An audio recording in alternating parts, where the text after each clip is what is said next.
Salmos, e eu peço então que você, por favor, abra comigo no Salmo de número 32, ok? Hoje é um dia bastante especial, nós temos a ceia, e eu queria que você, por favor, prestasse muita atenção no sermão de hoje à noite, porque nós vamos caminhar em alguns outros trechos e nós vamos entender um pouco sobre como é que o Novo Testamento é visível no Antigo, ok? Então eu peço a você uma atenção especial hoje à noite, tá bom? Salmo de número 32. Enquanto você abre, meus irmãos, eu tenho o costume de sempre estar falando sobre este livro aqui, okay? O Peregrino. Eu não sei quantos aqui já tiveram o rico privilégio de estar lendo, tá? Mas é um livro bastante especial. Depois da Bíblia, é o livro mais lido do mundo, ok? Foi escrito ali no século XVI, XVII, ok? Por um homem puritano chamado John Bunyan, enquanto ele ficou 12 anos na prisão, né? Por amor a Cristo. Então, ali dentro da prisão, este puritano, John Bunyan, ele escreveu essa obra-prima chamada O Peregrino. E esta obra aqui é uma ficção, ok? Ele conta uma história, né, de um jovem chamado Cristão, Christian, né? Em inglês, né? Christian é um cristão. E toda essa ficção, né, toda essa história por trás do Christian, né, cristão, é uma metáfora sobre a nossa caminhada rumo ao céu, a caminhada do cristão rumo ao céu. Por isso que o nome do personagem é Cristão. Então ele simplesmente acorda, né? O John Bunyan, ele começa assim: certa vez eu acordei e tive um sonho. Muito pregador. Eu tive um sonho. Nesse sonho eu vi Cristão. E Cristão então recebe um livro na sua mão, que é o Evangelho, recebe a Bíblia. Então ele tem toda uma caminhada rumo a um lugar chamado Paraíso, né? a Jerusalém Celestial. E aí é uma peregrinação, né? Do Christian, da sua casa, até a cidade celestial, até o céu. E no sonho, então, quando o Christian, né, acorda, ele começa a viver toda essa trama, ele repara que ele está com algo pesado nas suas costas, que é um grande fardo, como se fosse uma espécie de um bolsão, tipo uma mochila feita de trapos, assim, pendurado nas suas costas, né, representando o peso do pecado. É uma coisa assim, né? Tem algumas figuras, né? Quando o livro foi escrito lá no século XVI, algumas pessoas fizeram algumas figuras, né? Alguns desenhos representando o cristão. É como se fosse tipo uma mochila cheia de trapos, cheia de coisa, um fardo enorme, uma coisa desengonçada. E aí então o cristão ele começa a andar com aquilo que representa então o pecado na vida do homem. E ele então passa por alguns desfiladeiros, e aí chega aqui no capítulo 6, o cristão, ele se depara com a cruz de Cristo. E olha só que interessante, a narrativa do John Bunyan falando sobre como o cristão ele se depara então com a cruz de Cristo. Em meu sonho vi que a estrada pela qual o cristão havia de seguir era murada de dois lados, e o muro chamava-se salvação. Por este caminho, portanto, corria e sobrecarregado o cristão, mas não sem grandes dificuldades por causa do fardo em suas costas. assim até alcançar um local íngreme, no alto do qual erguia-se uma cruz, e pouco abaixo, no vale, um sepulcro.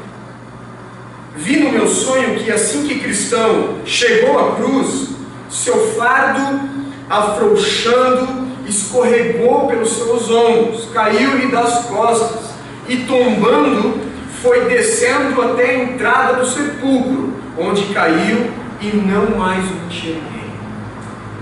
Então ficou o cristão alegre e aliviado, e disse com o coração exultante: Ele me deu repouso, pela sua angústia, pela sua vida e pela sua morte.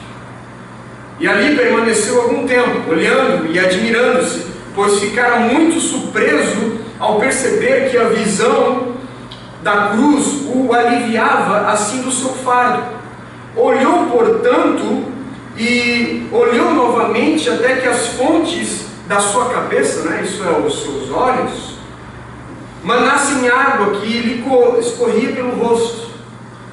Estando o cristão a olhar e a chorar, eis que 3 seres resplandecentes se aproximaram dele e o saudaram, dizendo: a paz seja contigo. E o primeiro então me disse: os teus pecados estão perdoados. Marcos capítulo 2, verso 5. O segundo então o despiu dos farrapos e o vestiu com uma nova muda de roupas. Uma analogia para aquilo que está escrito lá em Zacarias capítulo 3, verso 3 ao 5.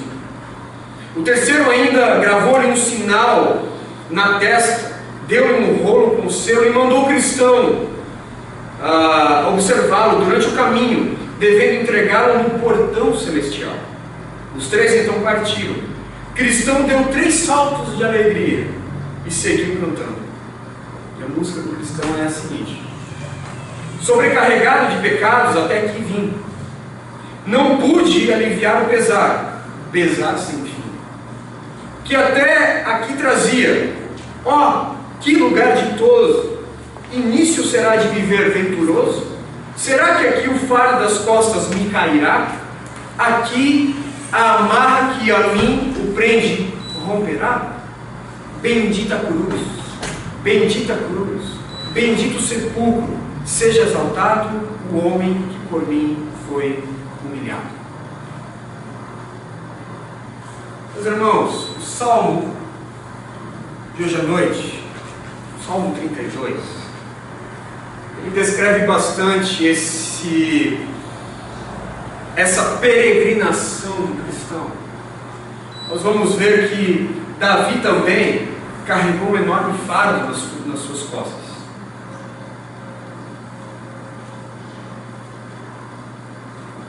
Só que em um determinado momento da sua vida, aquele fardo, aquela coisa pesada, foi afrouxando das suas costas e caiu ao chão. Qual é o lugar onde ele estava? Na cruz. Na cruz. Aí você talvez diga assim: poxa, mas Davi não é do Antigo Testamento? A cruz não aparece só no Novo Testamento? Sim, isso é verdade. Mas os efeitos da cruz são atemporais. E alcançou Davi na sua iniquidade no Antigo Testamento. Isso é algo maravilhoso, nós vamos ver isso hoje à noite. Ok? Vamos ler então Salmo capítulo. Na verdade Salmo não tem capítulo, né? Desculpa. Salmo não tem capítulo. Salmo de número 1, Salmo de número 2, tá? Então esse é o Salmo de número 32. Ok? Eu vou ler aqui na minha NVI. Diz assim: como é feliz, ou talvez na sua versão, bem-aventurado é aquele que tem as suas transgressões perdoadas e seus pecados apagados. Como é feliz aquele a quem o Senhor não atribui culpa e quem não há hipocrisia. Enquanto eu mantinha escondidos os meus pecados, o meu corpo definhava de tanto gemer, pois dia e noite a tua mão pesava sobre mim, as minhas forças foram se esgotando como em tempo de seca. Então reconheci diante de ti o meu pecado e não encobri as minhas culpas. Eu disse: confessarei as minhas transgressões, ao Senhor, e tu perdoaste a culpa do meu pecado. Portanto, que todos os que são fiéis orem a ti, enquanto pode ser encontrado. Quando as muitas águas se levantarem, elas não os atingirão. Tu és o meu abrigo, tu me preservarás das angústias e me cercarás de canções de livramento. Eu o instruirei e o ensinarei no caminho que você deve seguir. Eu o aconselharei e cuidarei de você. Não sejam como o cavalo ou o burro que não têm entendimento, mas precisam ser controlados com freios e rédeas. Caso contrário, não obedecem.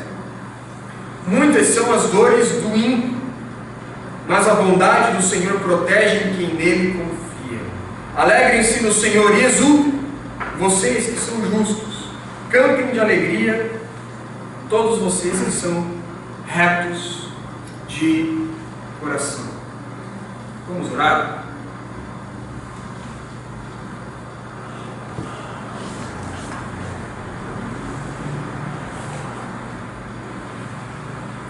Senhor, obrigado pela tua presença.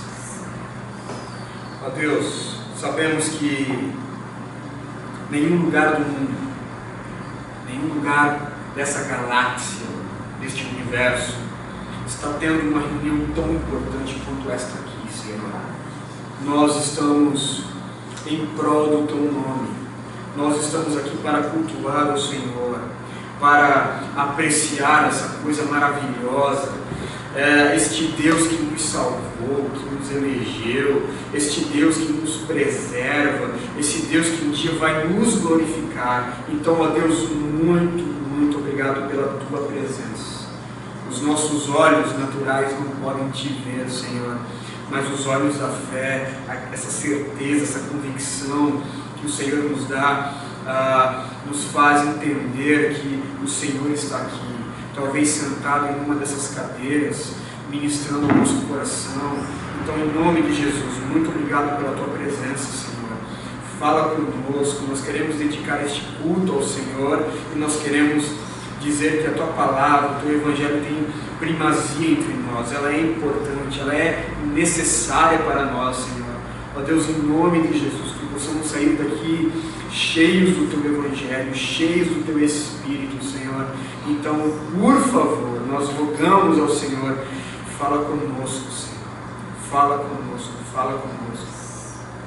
Não permita que eu venha passar alguma impressão errada acerca de ti, mas que eu venha pregar o teu evangelho e o teu evangelho somente. Então, faz isso entre nós. Amém. Né? Talvez quando a gente lê algum salmo assim, parece que o salmista está rogando, né, uma vingança do Senhor aos seus inimigos. Este é um grupo de salmos imprecatórios. E nós temos um grupo chamado salmos de penitência. Salmos de penitência. Penitência, né? De onde vem a palavra, por exemplo, penitenciária, né? Tem a ver, por exemplo, com um arrependimento. Salmo de arrependimento. O salmo que visa trazer arrependimento ao leitor e fazer com que ele seja melhor. Por exemplo, a penitenciária tem esse mecanismo, né? Ela te coloca ali e força você a se arrepender daquilo que você fez.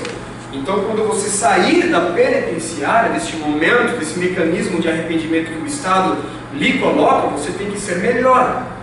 Ok? Então, essa palavra, né, penitência, tem a ver com isso, tem a ver com arrependimento. Então, o Salmo 32, ele faz parte deste grupo dos salmos de penitência, o grupo dos salmos de arrependimento. E o Salmo 32 também é um salmo didático. Talvez você vai ver aí na roda, né, no título do salmo chamado, né, Davi, poema. Ou talvez uma palavra chamada maskil ou maskil, alguma coisa desse tipo. O salmo maskil ou maskil, ok?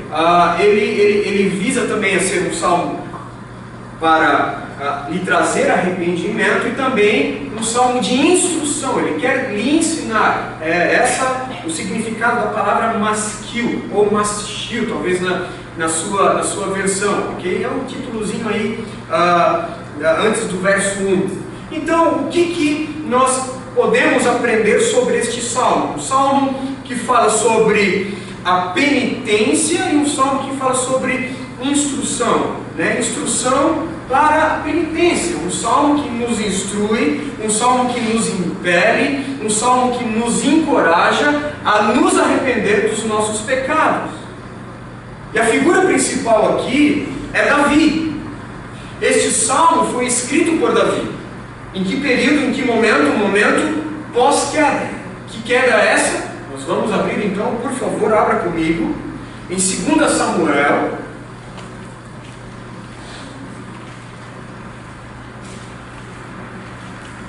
capítulo 11.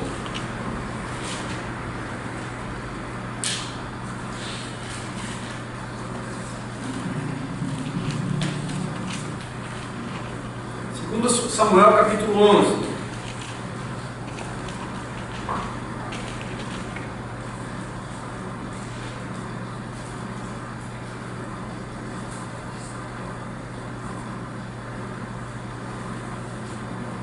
Samuel capítulo 11, a partir do verso 2, diz assim: Uma tarde Davi levantou-se da cama e foi passear pelo terraço do palácio. Do terraço viu uma mulher muito bonita tomando banho e mandou alguém procurar saber quem era. Disseram-lhe: é Batseba, filho de Eliã e mulher de Urias, o Hitita. Davi mandou que a trouxessem e se deitou com ela,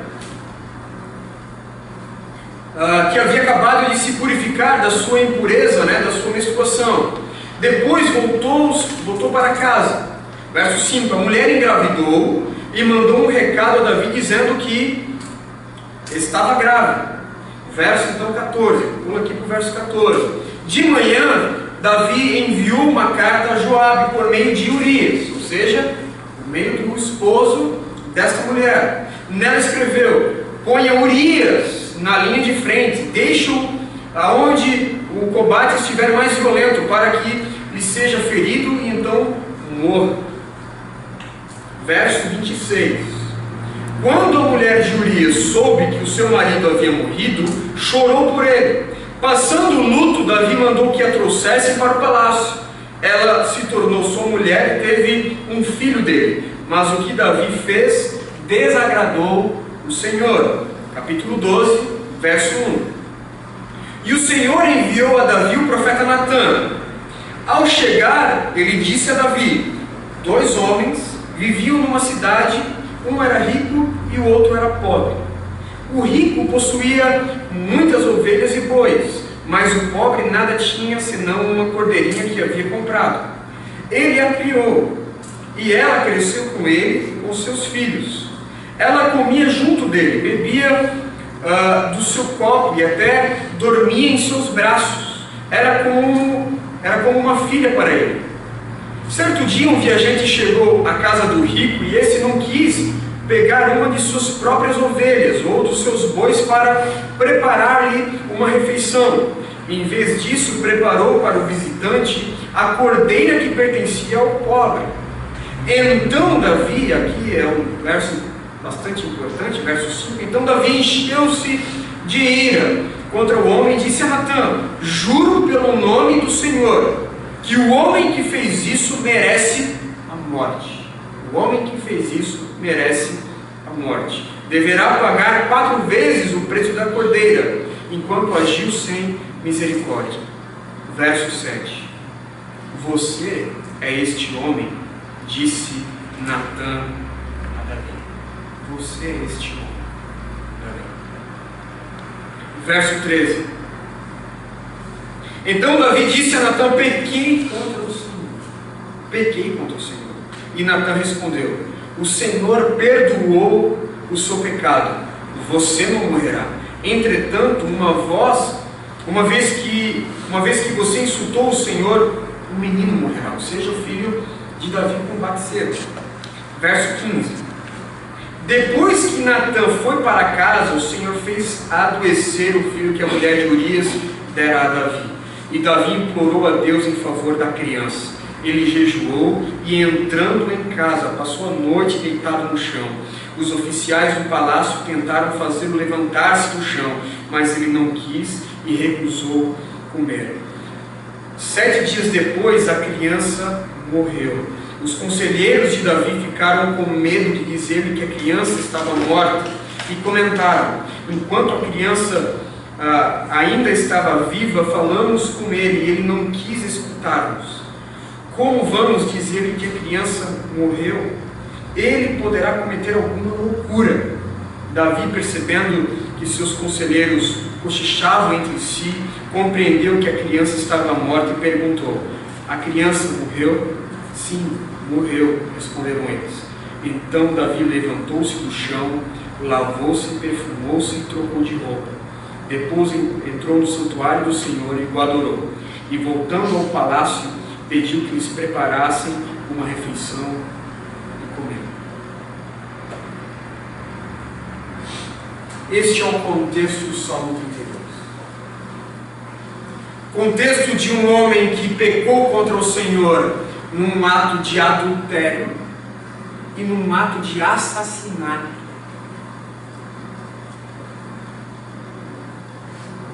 Não tão somente num ato de adultério e assassinato, mas também um pecado de hipocrisia.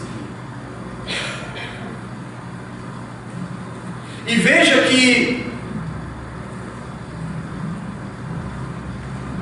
o capítulo 12, quando o Natan chega a Davi para confrontá-lo, a criança já nasceu. Ou seja, do pecado de Davi, do seu adultério,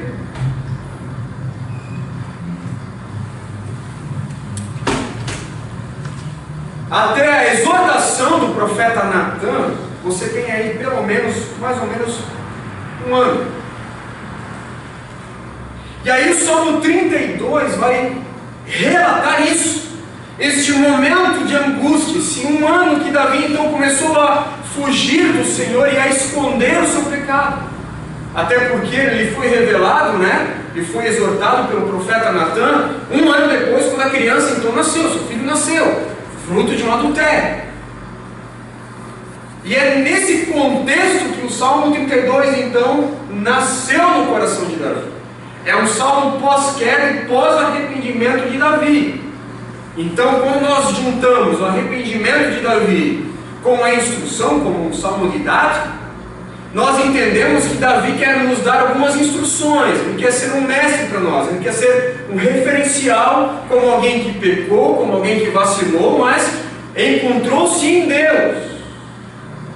E aí eu quero tirar algumas verdades. O que Davi nos ensina aqui sobre o arrependimento, sobre o perdão do Senhor, sobre essas escorregadas que nós damos na nossa vida cristã, esses escorregões, essas nossas quedas, seja num ato de adultério, seja numa fofoca, seja num pensamento lascivo. Como é que nós precisamos entender o perdão de Deus? Então Davi nos instrui com 3 verdades. A primeira dela está entre o verso 1 ao verso 5. E a primeira verdade é essa: quando o perdão do Senhor vem, nós abandonamos a impenitência do nosso coração para abraçar a justiça imputada de Deus. Quando o perdão vem, quando o perdão do Senhor desce, encontra o nosso coração, nós abandonamos a impenitência, a falta de arrependimento do nosso coração, para abraçar a justiça imputada de Deus. Veja como começa o verso 1. Ele abre as portas do Salmo, falando sobre as bem-aventuranças de um homem perdoado. Como é feliz, bem-aventurado, bem-aventurado, como é feliz. Como é feliz, feliz a 10ª potência, É uma coisa que nós não temos, A gente foge, a gente não tem uma palavra certa para descrever o que é uma coisa, um homem bem-aventurado. É muito mais do que feliz. É feliz a 10ª potência. Como é feliz, como é feliz, como é feliz aquele que tem as suas transgressões perdoadas, seus pecados apagados. Como é feliz aquele a quem o Senhor não atribui culpa, a quem não há hipocrisia. Como é feliz, bem-aventurado, bem-aventurado, bem-aventurado.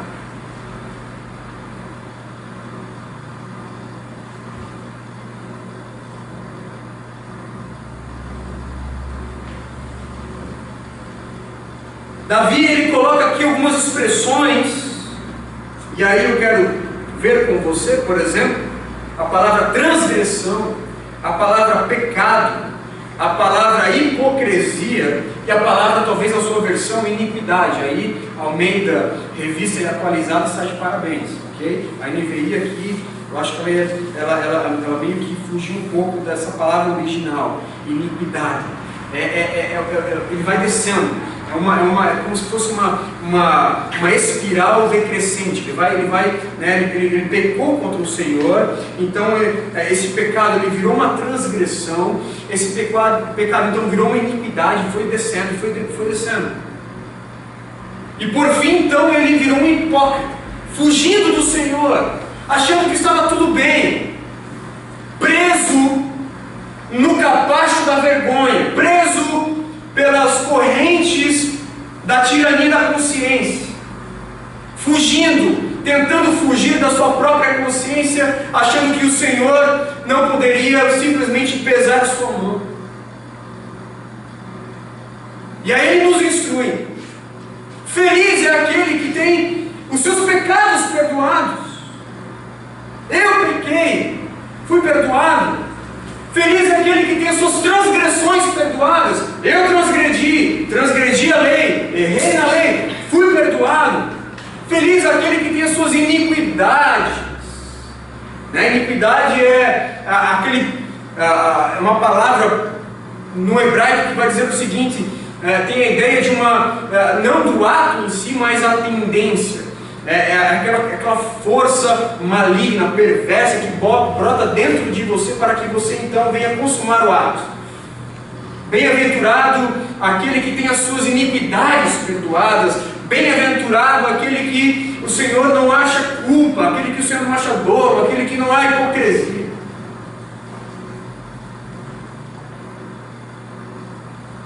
E a pergunta então que nós fazemos é: como e por que o Senhor perdoou Davi? Como e por que o Senhor perdoou Davi? Depois dá uma lida lá em Levítico e dá uma olhada para as consequências de um pecado de assassinato. Dá uma olhada lá. O que um assassino deveria sofrer mediante a lei de Moisés, do qual Davi tanto amava? A pergunta então é: por que e como Deus perdoou a Davi? Talvez você vai ver aí na sua versão uma palavra chamada, a quem o Senhor não atribui a iniquidade, ou não imputa culpa. Imputação, ok? Não imputa, não atribui culpa. Essa palavra imputação, imputar, ela vem daquele contexto lá do dia anual da expiação. Por favor, eu quero que você preste muita atenção nisso, ok? Havia em Israel um dia chamado Dia Anual da Expiação, ok? Que dia era esse? O dia onde o sacerdote, pegava então dois bodes. Um bode era levado então para o deserto, para que lá no deserto ele viesse então a se perder, e a morrer perdido no deserto, esquecido no deserto. Que simbolismo tem esse bode? O bode então do deserto. Ora, expiação, o dia da expiação tem a ver com os pecados apagados do povo. Era como se Deus estivesse falando o seguinte: os pecados de vocês estão perdidos, eu não me lembro mais deles, assim como é esquecido um bode jogado no deserto. Esse era o primeiro bode, então, do ritual que era feito no dia da expiação, no dia anual da expiação. O segundo bode era bem interessante, era o bode do sacrifício. Talvez você, né, já ouviu falar do bode expiatório? Já ouviu falar, né? Todo mundo já ouviu essa expressão, bode expiatório. Pois é, era esse segundo bode, onde então o sacerdote, de uma forma simbólica, colocava sua mão sobre a cabeça daquele bode ali, orava ao Senhor, pedindo perdão pelos seus pecados e pelos pecados do povo. Ok? Então era como se os pecados do povo fossem transmitidos para aquele animal. Então aquele animal era sacrificado, o seu sangue era colocado num recipiente, esse recipiente era levado pelo sacerdote até o templo, até o tabernáculo, e ali então ele entrava no Santo dos Santos, onde estava a Arca da Aliança, o propiciatório, e então ele derramava, ele aspergia o sangue deste segundo bode, o bode da expiação, sobre a Arca da Aliança, sobre aquele local da propiciação. Ok? Ou seja, esse sangue desse animal que foi sacrificado lá, que foi aspergido sobre o propiciatório que ficava em cima da Arca da Aliança, escondia dos olhos de Deus aquilo que estava dentro da arca. E o que estava dentro da arca? As tábuas da lei. As tábuas da lei. Esta mesma lei que condenava um homem como Davi. Então, naquele momento da expiação, era como se Deus olhasse de cima para baixo, visse ali a arca, visse a propiciação, ok? E não conseguisse ver a sua própria lei, que é boa, perfeita, que estava abaixo daquele sangue, ok? O sangue estava cobrindo o que estava dentro da arca. Nós sabemos que este tipo de ritual, na verdade, ele não tem um valor em si. Por quê? Porque é um sacrifício imperfeito, é um animal. Só que este símbolo, e aí eu quero que você preste muita atenção aqui, este símbolo, este sacrifício, esse bode, essa expiação simbólica, apontava para a propiciação e a expiação perfeita que haveria em Cristo Jesus. Até porque homens imperfeitos só podem ser perdoados por um Deus que é perfeito, por uma propiciação que é perfeita. E a propiciação da antiga aliança, esse ato, né, de você render um sacrifício para apaziguar a ira de Deus, era feita do homem para com Deus, ok? A propiciação da antiga aliança era o homem que ia lá, pegava o bode, escolhia aquele bode, o bode do deserto, o bode da expiação, e ele então rendia um sacrifício a Deus, para que Deus então apaziguasse a sua ira para com o povo que era pecador. Vem comigo agora em Cristo Jesus. E aí eu quero achar Cristo aqui. Cristo é a chave hermenêutica de toda a Bíblia, ok? Ele aparece diversas e diversas vezes no Antigo Testamento. Está João Batista batizando o povo. Raça de línguas, cascavel, tibum, ai, surubim, tibum, ai, jararaca, tibum. Daqui a pouco ele olha, eis o Cordeiro de Deus, que tira o pecado do mundo. Eis o Cordeiro de Deus. Em outras palavras, eis a propiciação perfeita, eis a propiciação santa, eis a propiciação que não tão somente vai cobrir os pecados, mas vai tirar os pecados do meio do povo. Eis o Cordeiro. E eis a grande então diferença entre o bode da expiação e o Cordeiro de Deus chamado Cristo. O bode da expiação era uma propiciação dos homens para Deus. Cristo é a propiciação de Deus para Ele mesmo. Vocês não conseguem apaziguar a mim. Eu vou apaziguar a mim mesmo. Eu vou enviar o meu Cordeiro Santo. Eu vou apagar os pecados de vocês. É por isso que Davi simplesmente ele dá uma introdução a este salmo de número 1, dizendo como é feliz.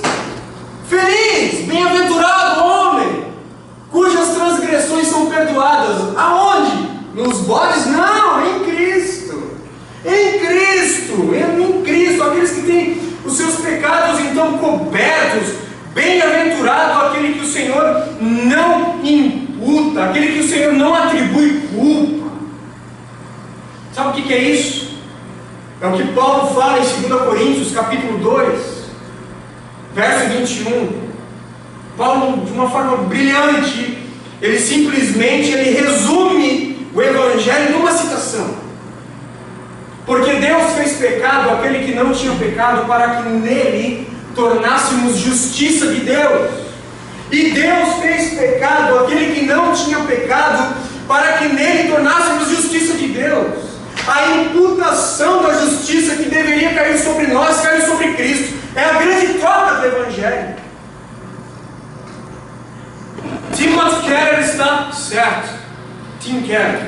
Aí você pode também, vai numa livraria, pode comprar qualquer livro do Tim Keller de olhos fechados. Tim Keller vai dizer o seguinte: o Evangelho é o fato, o Evangelho é a mensagem de que Jesus viveu a vida que você deveria ter vivido. O Evangelho é a mensagem de que Jesus morreu a morte que você deveria ter morrido, para que você pudesse ser recebido por Deus, não por aquilo que você é e faz, mas por aquilo que Ele é e faz.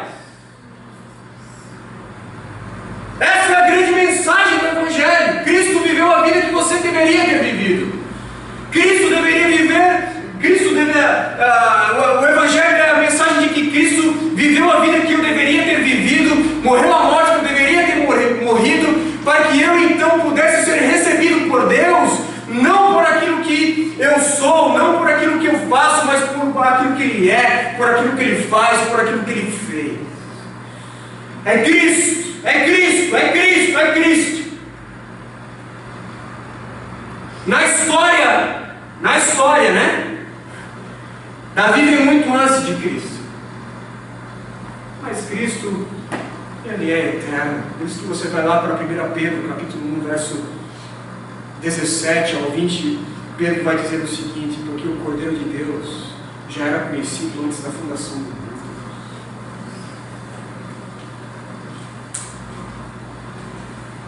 E qual é a mensagem então de Davi para nós? Nós devemos simplesmente desfrutar deste perdão, porque o perdão desce. O perdão desce, o perdão vem. Então nós abandonamos a impenitência do nosso coração para abraçar a justiça imputada de Deus.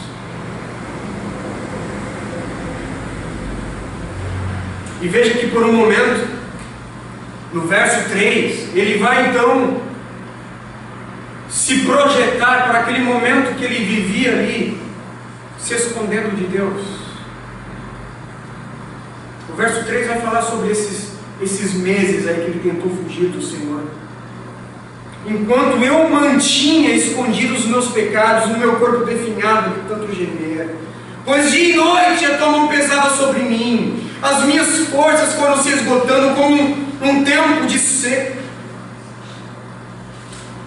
O senhor já ouviu falar de doenças psicossomáticas? Foi o que Davi viveu nesses meses. As correntes da consciência, dessa prisão emocional existencial de Davi, começou então a afetar até mesmo o seu físico. O meu corpo gemia dia e noite. A culpa me condenava, me jogava no chão, pisava em mim. A vergonha fez com que os meus ossos adoecessem. Então as minhas forças foram se esgotando como um tempo de seca. Então reconheci. Veja aqui o progresso de um homem perdoado, o progresso de um homem piedoso, o progresso de alguém que abandona a sua impenitência. 5, então eu reconheci o meu pecado. Segundo, não encobri as minhas culpas. Terceiro, eu confessei as minhas transgressões, para aí sim chegar no topo da montanha. Fui subindo, e tu perdoaste a culpa do meu pecado. Meus irmãos, que coisa maravilhosa! Que coisa maravilhosa! Que algo maravilhoso!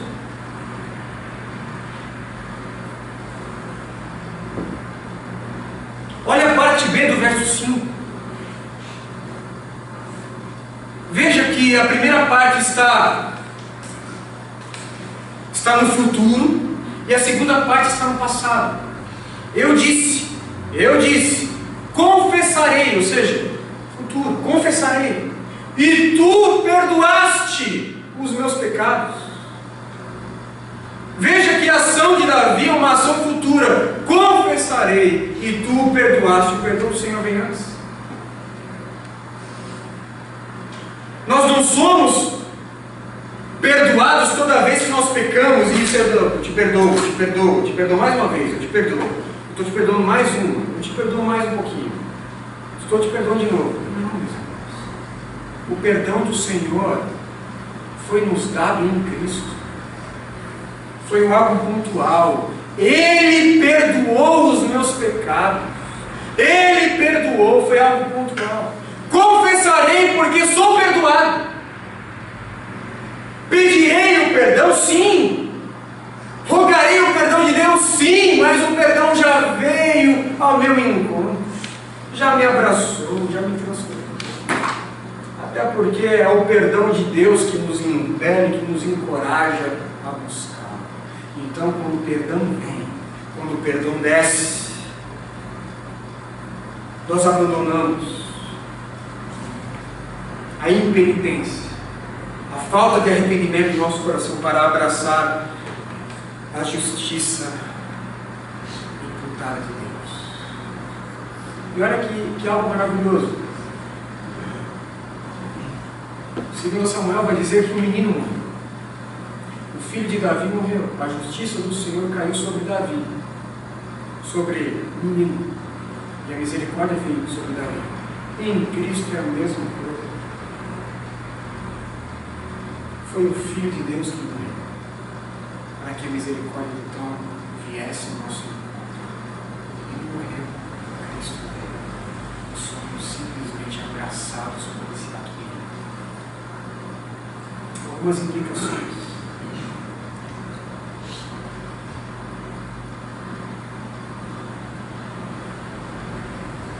Viva segundo a realidade do perdão. Viva a sua vida cristã segundo essa realidade, a realidade do perdão. Saiba que você é perdoado mesmo. Cristo, você é perdoado. Emerson, você é perdoado. Foi, você é perdoado mesmo. Somos perdoados. O que nós devemos fazer então com esta verdade? Viva segundo essa realidade, segundo essa verdade. Se pecou, se vacilou, corra para os braços do Senhor. Tenha profunda tristeza, ok? O arrependimento que ele traz esse emocional, essa coisa ruim, essa tristeza. Tenha tristeza mesmo. Mas saiba que a tristeza por conta dos seus pecados é uma tristeza momentânea. Ela tem os seus dias contados até a gente encontrar a cruz de Cristo. Lembra do peregrino? O nosso fardo, ele deve afrouxar das nossas costas e cabeça. Tenha profunda tristeza, mas saiba que essa tristeza tem seus dias contados.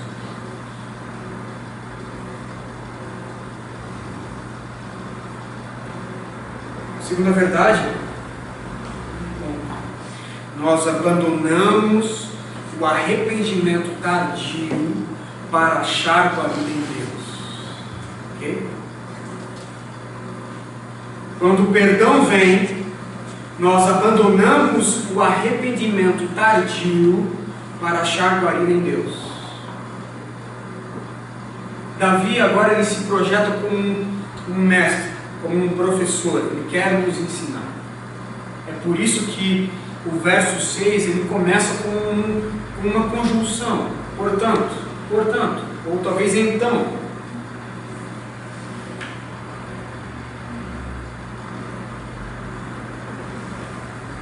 Ele quer dizer, em outras palavras, o seguinte: eu vacilei, eu pequei, eu escorreguei, adulterei, deixei isso em público, todos sabem disso, mas olhem para mim, eu quero ensinar a vocês algumas coisas. Charles Swindoll vai dizer, no seu comentário do texto, ele vai dizer que Davi ele reconhece que ele não tem o monopólio do perdão. Eu achei interessante isso. Davi reconhece que ele não tem o monopólio do perdão. Ele quer dizer o seguinte: olha, eu pequei, escorreguei, mas o perdão também alcança o coração de vocês, porque vocês também são pecadores. Vocês não são diferentes em nada.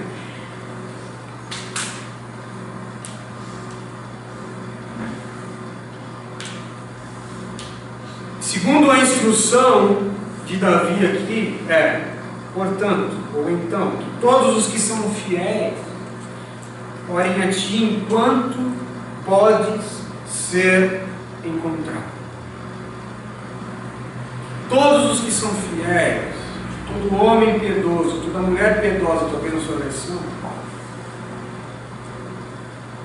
que orem a ti enquanto pode ser encontrado.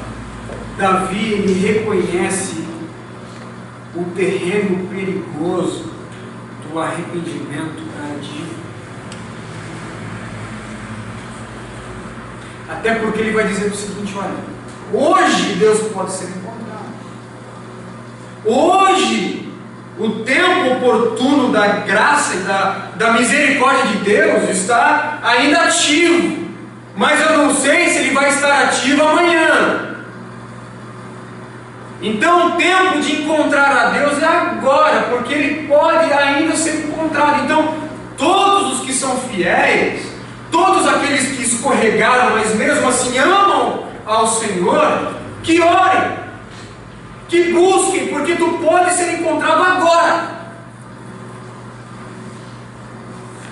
Meus irmãos, como é perigoso o arrependimento tardio.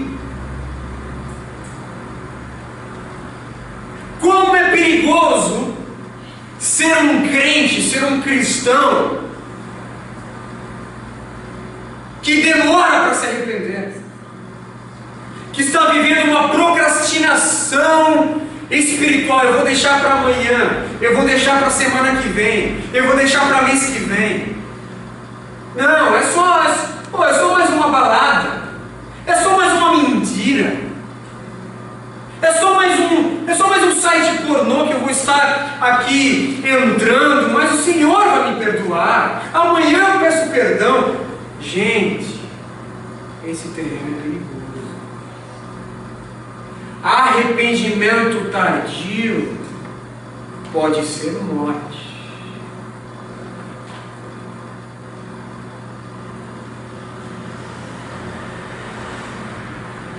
Um livro maravilhoso que eu li ano passado, e aí eu quero recomendar, se você quiser anotar, compre esse livro. O nome do livro é Arrependimento, a primeira palavra do Evangelho. Incrível. Arrependimento, a primeira palavra do Evangelho. Richard Owen Roberts. O Richard Owen Roberts, ele vai dar algumas consequências, ele vai nos falar de algumas consequências de um coração impenitente, de um coração que demora para pedir arrependimento. Um coração que está andando no terreno do arrependimento tardio. Ele vai dizer o seguinte: um dos perigos é o endurecimento do coração. Um dos perigos que o arrependimento tardio traz ao coração do impenitente é o perigo do endurecimento do coração. Pode ser tarde demais. O seu coração vai ficando tão insensível para o Senhor, o seu coração vai ficando tão pedregoso, vai ficando duro como uma rocha, e você vai ficando tão insensível, você vai se distanciando, aquela culpa vai pesando sobre você, e você vai se distanciando da igreja, você vai se distanciando da vida de oração, você vai se distanciando de uma leitura do Evangelho, você vai se distanciando de pregações que você poderia estar ouvindo, escutando, você vai se afastando, e você vai se afastando, e daqui a pouco o seu coração está duro como uma pedra. Pode ser tarde demais.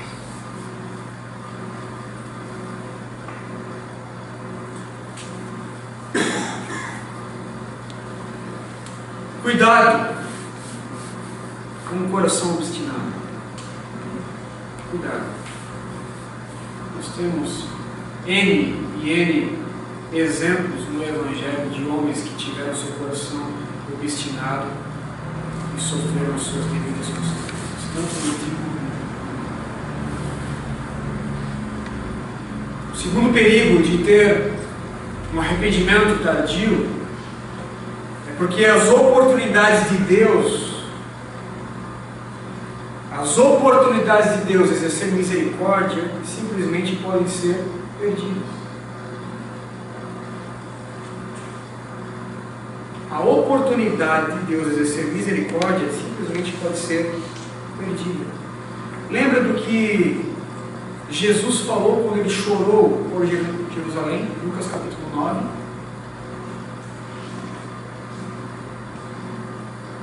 Ó Jerusalém, sobre ti não ficará pedra sobre pedra.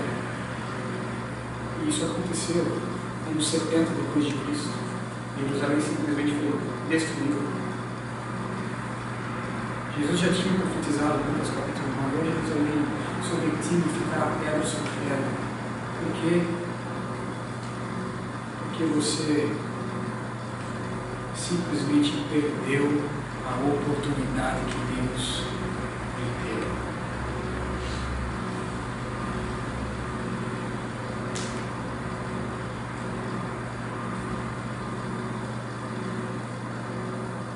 Cuidado. Cuidado com o coração obstinado. Abrace a graça de Deus. Se você está vivendo dias de impenitência, se você está vivendo dias de um arrependimento tardio, tristeza para você. Só Deus sabe o peso que você está carregando. E você está com o sorriso lá no olho, achando que está tudo bem. Não está. Você sabe que está. Mas ali continua. Verso 7. Ele dá uma pausa agora na sua instrução. Ele dá uma pausa na instrução ao povo. E agora no verso 7 ele dirige as suas palavras a Deus. Olha que coisa maravilhosa. Davi é um mestre nisso. Ora ele está falando para nós. Ora, ele dá uma pausa e começa a dirigir as suas palavras a Deus de uma maneira maravilhosa. Diz o seguinte: Tu, ó Deus, Tu és o meu abrigo. Tu me preservarás das angústias e me cercarás de canções de livramento. Que coisa maravilhosa. Davi entende a preservação de um eleito. Ele diz o seguinte: eu sou como um animal enjaulado, o Senhor me cerca. E essa é a ideia aqui do texto original do hebraico. Tu me cercas, o Senhor fez uma cerca. Davi não consegue fugir para cá, Davi não consegue fugir para lá, Davi tenta ir para cá, tenta ir para lá, não consegue. Tu me cercas. O Senhor me cercou, o Senhor me enjaulou num lugar onde eu estou bem preservado com canções de livramento.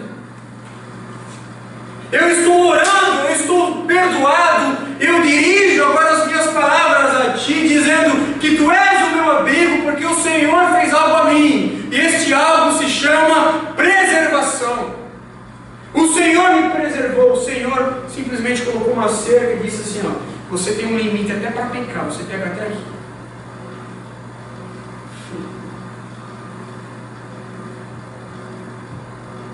É o Senhor que nos guarda, é o Senhor que nos sustenta, é o Senhor que nos dá essas canções de livramento. E aí eu quero trazer algumas implicações práticas para nós.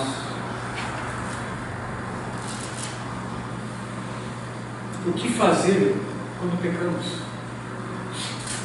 O que fazer com o pecado? Pecamos, vacilamos, ok? O que eu faço com o pecado então? Caí, escorreguei, fui ao chão. O que eu faço com o pecado? Você tem que saber o que você tem que fazer com ele. Até porque ele está com um fardo nas suas costas.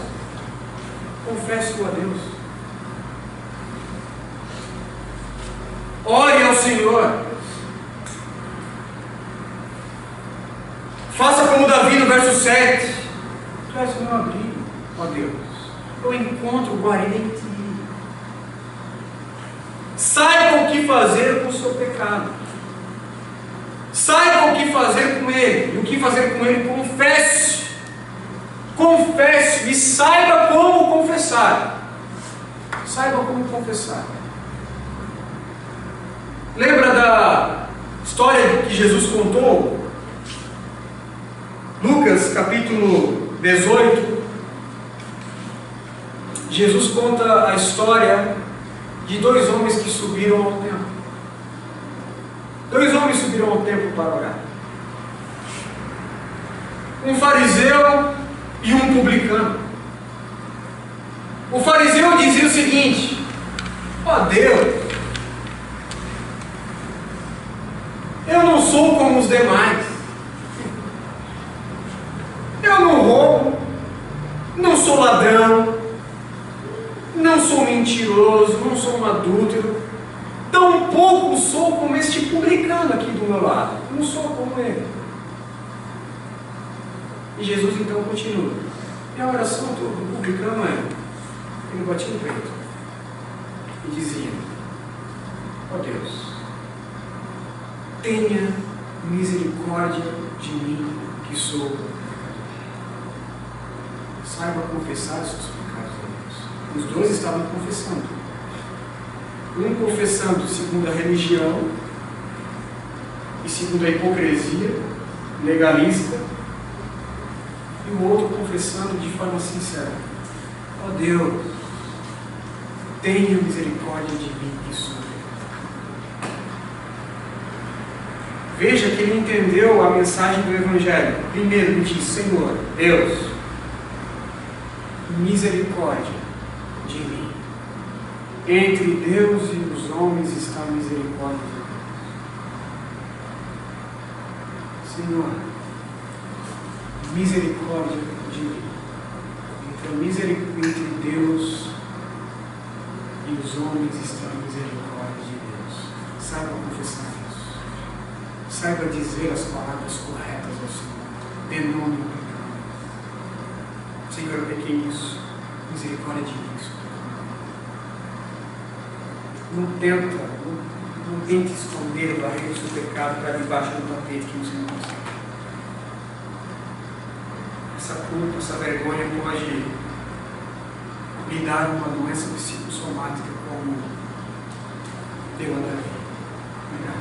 Confesse ao Senhor.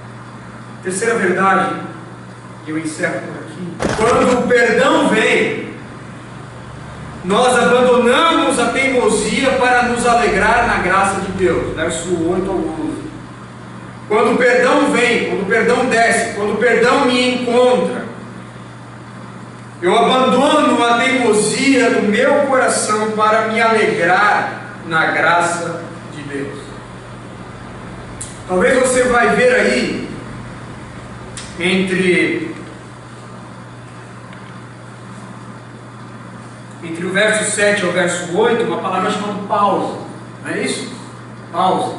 Ou talvez uma palavrinha chamada selar. Talvez está no cantinho aí da tua Bíblia, dá uma olhadinha aí, sei lá, né? Quer dizer, pausa, ou seja, entre o verso 7 ao verso 8, continuando para o verso 9, ele quer dar uma instrução, ele está dizendo o seguinte, ó, ao ler o Salmo, dê uma pausa, dê uma paradinha, porque agora é um momento de reflexão, é um momento de reflexão, quero levar vocês a refletir nisso, e com a reflexão que Davi nos dá, eu o instruirei e o ensinarei no caminho que você deve seguir. Eu o instruirei. Ele até se coloca aqui nas palavras do Senhor. Ele é usado pelo Senhor aqui para dizer ao povo de uma forma poderosa. No verso 8, ele meio que é usado pelo Senhor para nos dizer isso. Eu o instruirei e o ensinarei no caminho que você deve seguir, e o aconselharei e cuidarei de você. E aí ele então continua no verso 9: não sejam como um cavalo ou um burro que não tem entendimento, mas precisam ser controlados com freios e rédeas, caso contrário, não obedecem. Quem é do sítio aqui? Levanta a mão. Quem é do sítio? Quem viveu no sítio? Já morou, né? Já morou no sítio. Você já viu como é teimoso um burro? Por isso que ele é burro, né? Ele é teimoso demais. Quando o burro diz o seguinte, eu vou ficar aqui e acabou, pode puxar com o trator, meu irmão. Ele é teimoso.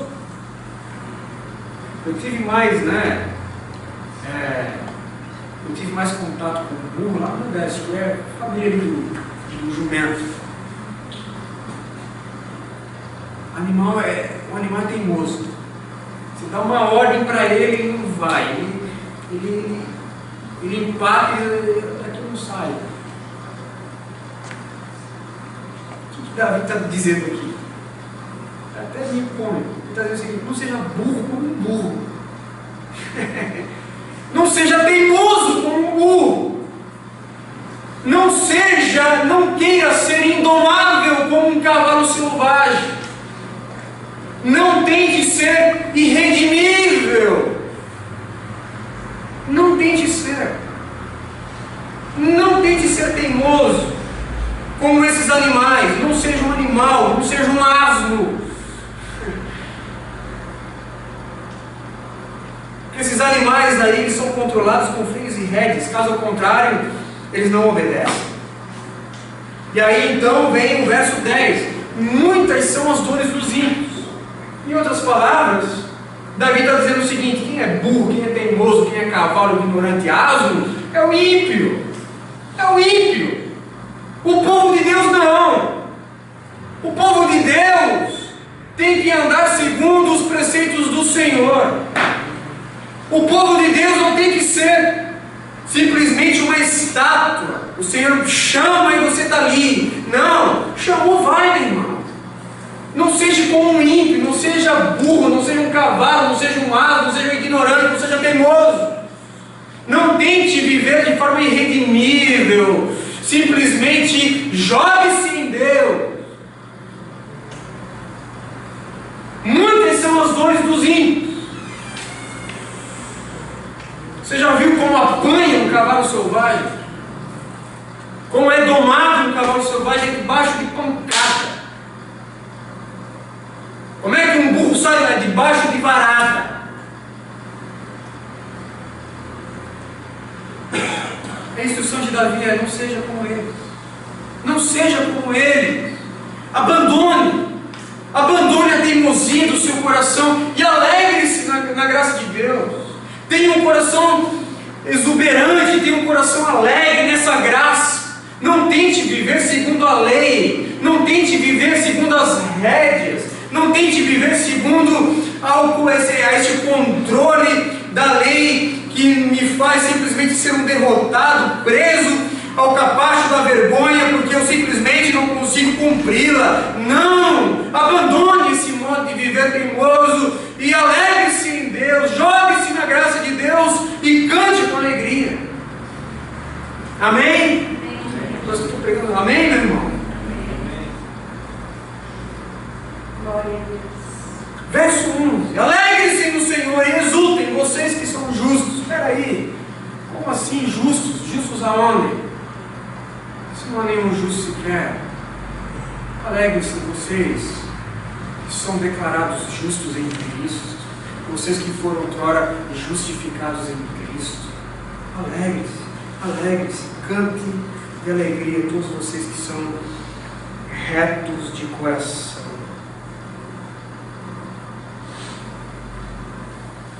Aplicação para nós. Veja as declarações aqui, esses últimos versos. Primeiro, não seja teimoso. Verso 9. Não seja teimoso. Segundo, faça a sua escolha. Quer viver como um crente?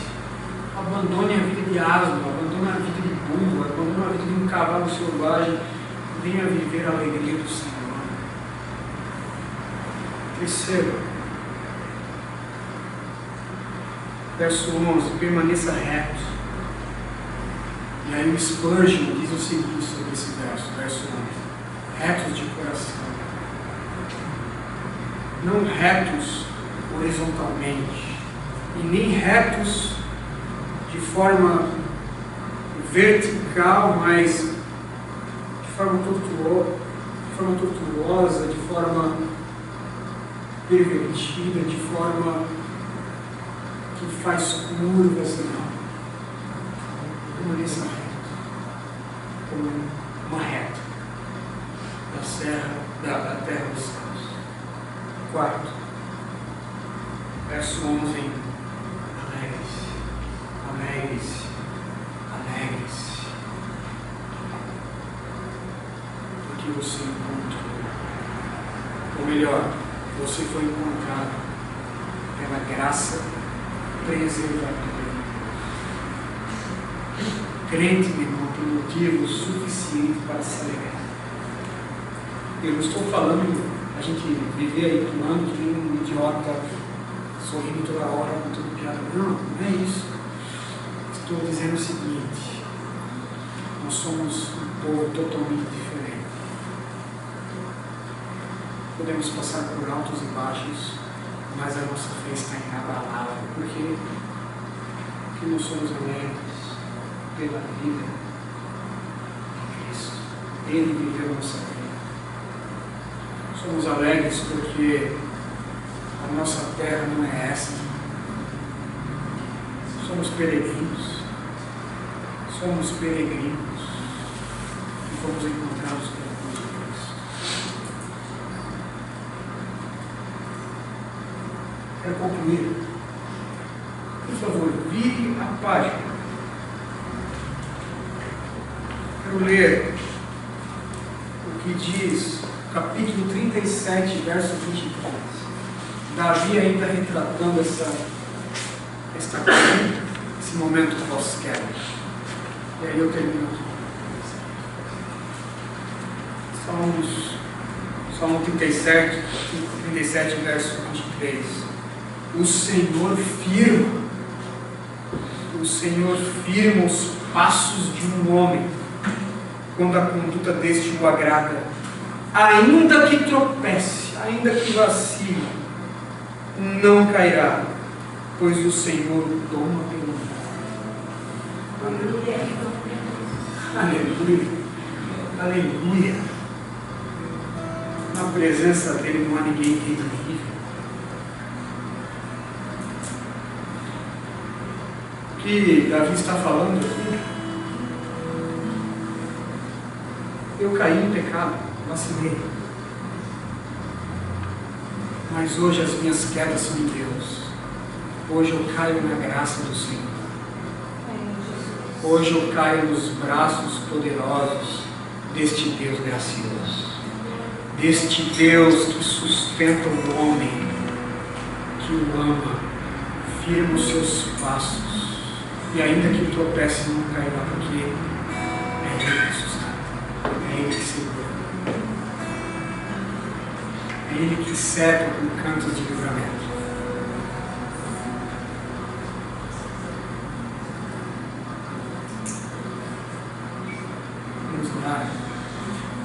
Coloque-se de pé, prepare seu coração para a ceia.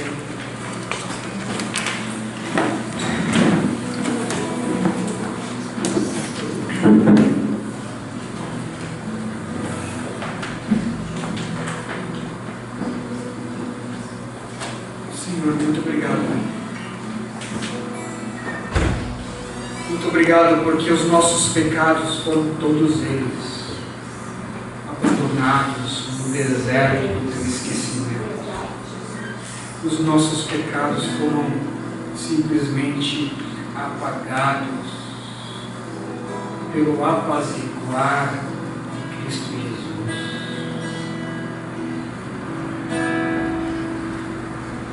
Muito obrigado, Senhor, porque podemos hoje olhar-nos no espelho da nossa alma e dizer: bem-aventurado, bem-aventurada, porque os nossos pecados foram apagados, as nossas transgressões simplesmente apagadas, Senhor, perdoadas, ao ponto de o Senhor olhar para a nossa vida e ver a vida de Cristo. Por quê? Porque lá na cruz do Calvário o Senhor viu os nossos pecados. Coisa maravilhosa, Senhor. Assim como Davi disse no verso 7, Senhor, Tu és o nosso abrigo, o Senhor é a nossa guarida, o Senhor é a nossa rocha. Podemos vacilar, podemos sambar daqui, sambar de lá, Senhor, e simplesmente não encontrar outro esconderijo a não ser em Ti. A nossa alma é embriagada por Teu amor todos os dias. A nossa alma, a nossa existência é bombardeada pela Tua graça todos os dias. É o Senhor que nos serve, é o Senhor que nos sustenta. Louvado seja o Teu nome.